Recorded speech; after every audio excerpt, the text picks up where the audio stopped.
그럼 임플란트와 치아 교정의 가장 큰 차이점은 무엇일까요? 그러면 임플란트가 이미 있는 상황에서는 교정 치료가 힘든 것일까요? 임플란트가 교정 치료에 있어서 꽤나 방해를 하는 편이긴 하지만요.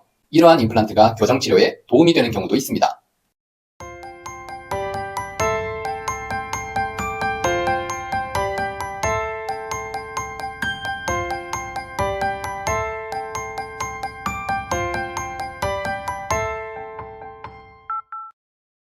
안녕하세요. 서울특별치과교정과 김상무 원장입니다. 이번 시간에는 치과 치료의 양대 산맥이라 할 수 있는 임플란트와 치아 교정의 관계에 대해서 알아보고자 합니다. 그럼 바로 시작하겠습니다. 임플란트와 치아 교정의 공통점은 뭐가 있을까요? 우선 치료 비용이 고가인 항목이라는 이미지가 떠올라서 부담스럽다는 느낌이 드실 것 같네요. 실제로 다른 치과 치료에 비해 고가인 것은 사실이니까요. 또 하나는 역시 둘 다 다른 치과 치료들에 비해 비교적 치료 기간이 길다는 점입니다. 또 치료 난이도도 높은 편이죠. 그럼 임플란트와 치아 교정의 가장 큰 차이점은 무엇일까요? 치아 교정은 치아를 움직이게 하는 것인 반면 임플란트는 절대 움직일 수 없다 또는 움직여서는 안 된다는 점입니다. 이 커다란 차이점 때문에 임플란트와 교정 치료가 같이 들어가게 되는 경우에는 여러 가지 고려해야 할 점들이 있습니다. 이 부분에 대해 알아보겠습니다. 임플란트를 한 중장년층도 교정 치료를 하는 비율이 높아졌을 뿐 아니라 젊은 층 중에서도 치아 상실로 임플란트를 하는 경우가 제법 있죠. 따라서 치아 교정을 하려 생각했을 때 이미 입안 어느 부위엔가 임플란트가 있는 경우가 늘어났습니다. 모든 치아들이 인접해 있고 전체가 열을 맞춰 악공의 모양을 형성하기 때문에 교정 치료를 통해 치아를 이동시킬 때에는 다 같이 움직여 주어야 합니다. 이때 치아는 앞, 뒤로만 움직이게 하는 것이 아니라 볼 쪽, 혀 쪽으로도 움직이고 심지어 위아래로도 조금씩 움직이는데요. 이렇게 해서 치아가 맞물리는 교합을 형성합니다. 그뿐 아니라 치아를 제자리에서 회전을 시키는 게 필요할 수도 있고요. 경사지게 하는 움직임이 요구될 때도 있습니다. 즉, 치아 교정에서 치아는 3차원적인 이동이 필요한 것이죠. 이런 상황에서 어느 방향으로도 움직일 수 없는 임플란트가 치열 어딘가에 존재한다는 것은 많은 제한점을 가져옵니다. 임플란트가 움직일 수 없기에 사실상 임플란트가 전체 교정 치료의 계획과 최종 목표를 좌지우지하게 되는 거죠. 임플란트의 위치에 맞춰서 다른 치아들의 이동을 타협할 수밖에 없는 것입니다. 원하는 목표를 이루기 위해 이동시켜야 할 치아들의 이동량이 크지 않다면 비교적 괜찮습니다. 하지만 돌출입 등의 문제로 발치 교정을 해야 하는 등 이동량이 큰 케이스라면 난감한 상황이 됩니다. 그러면 임플란트가 이미 있는 상황에서는 교정 치료가 힘든 것일까요? 그렇지는 않습니다. 임플란트가 이미 있는 상황에서도 여러 가지 방안을 제시할 수 있습니다. 첫째 방법으로 그 임플란트를 제거하는 것이 있죠. 임플란트를 제거하는 것은 자연 치아를 발치하는 것보다 기술적으로 어렵고 몸에 위해를 주는 것도 조금 더 큽니다. 따라서 가급적 피하면 좋겠지만 그렇다고 하지 못할 정도는 또 아닙니다. 돌출입으로 고민이 큰 환자분의 경우 발치 교정을 해야 할 경우가 많은데요. 보통 발치 부위로 선택하는 것이 제1소구치입니다.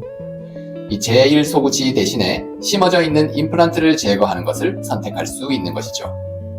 물론 작은 어금니에 문제가 있거나 치아의 이동량이 적절하게 나오지 않는 경우에는 그 작은 어금니를 발치하고 추가로 임플란트도 또 제거를 해서 교정을 한 후에 임플란트를 새로운 자리에 다시 식립하는 방법이 있습니다.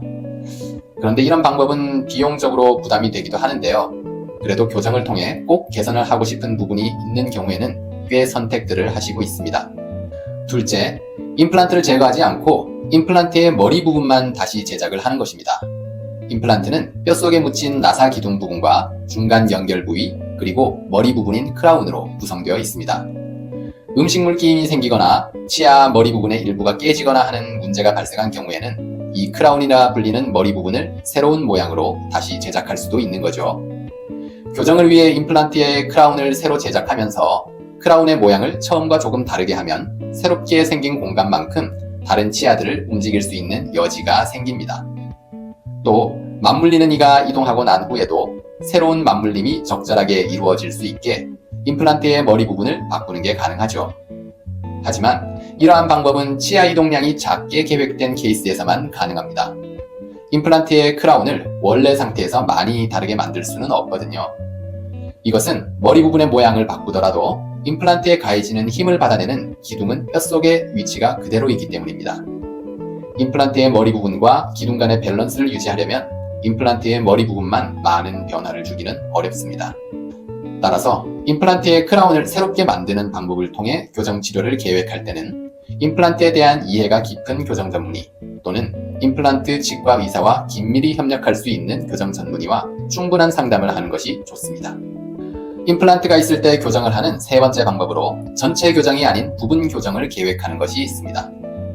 임플란트가 어금니 쪽에 있고 교정 치료를 통해 고치고 싶은 부위가 앞니 쪽의 삐뚤빼뚤함 같은 것이라면 앞니 쪽의 부분 교정으로 진행하는 것도 방법이죠. 물론 어금니까지 전체를 이동시키는 것이 더 좋은 방법이라 할지라도 문제가 있고 신경 쓰이는 앞니는 임플란트와 상관없이 진행할 수 있으니까요. 다만 이 역시 정말 부분 교정으로 가능한 상황인지를 교정의가 잘 파악하는 것이 중요합니다.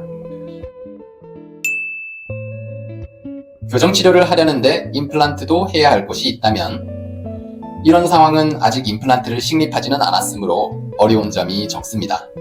대신 교정과 임플란트를 동시에 고려해서 전체 치료의 순서와 계획을 수립하는 것이 중요합니다. 일반적으로는 교정을 먼저 진행하고 마지막에 임플란트를 식립하는 것이 정석입니다. 왜냐하면 말씀드렸듯 임플란트는 식립하고 나면 움직일 수가 없기 때문이죠. 뇌 자연 치아들을 원하는 위치까지 다 이동시키고 난 후에 남은 자리가 임플란트를 심을 자리가 되는 것입니다. 물론 교정의는 교정 치료를 계획할 때 어디쯤에 임플란트를 심게 될 것이라는 점을 생각해서 치아들을 움직이려고 하겠죠. 교정 치료를 통해 자연 치아들의 최종 위치가 거의 확립되었다고 판단될 때 교정의는 임플란트 치료를 의뢰하게 되는데요. 임플란트도 기둥을 식립하고 뼈와 붙을 때까지 보통 뼛속에 묻어두고 몇 개월을 더 기다리게 됩니다. 이 기간 동안 교정의 마무리 단계들을 진행하고 이때 교정 장치들은 임플란트를 위해 비워둔 자리가 좁아지지 않도록 유지하는 역할도 해준답니다. 그런데 임플란트가 단순한 케이스가 아니어서 상당량의 뼈 이식을 동반해야 하는 경우에는 이야기가 좀 다른데요.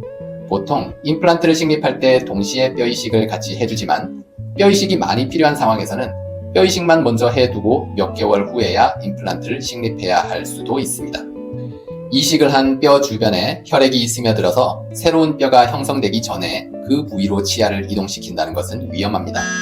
하지만 또 너무 늦으면 치아 이동이 원활하게 이루어질 수 있는 좋은 시기를 놓치게 되는 거죠.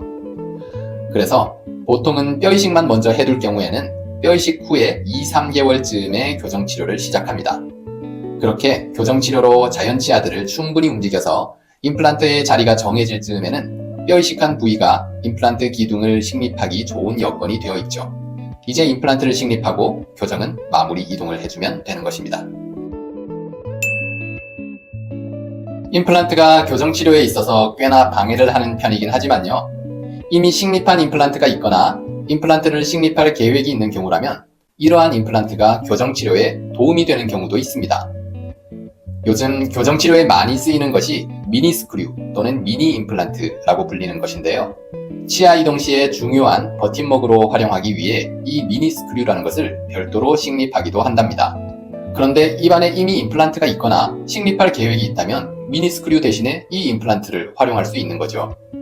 교정의가 치아를 움직이려는 방향에 활용할 수 있도록 적절한 위치에 임플란트가 심어져 있거나 또 그렇게 할 계획이 있다면 이보다 좋은 보조 도구가 또 없는 것입니다. 교정 전문의는 임플란트에 의한 교정의 제한점도 잘 극복해야 하겠지만 있는 임플란트를 잘 활용하는 것도 생각을 해야 하는 거죠. 자, 오늘은 이렇게 치과 치료의 큰 두 줄기라 할 수 있는 교정 치료와 임플란트의 관계에 대해서 알아보았습니다. 앞으로 이런 복합적인 상황은 더 늘어날 시대라고 봅니다.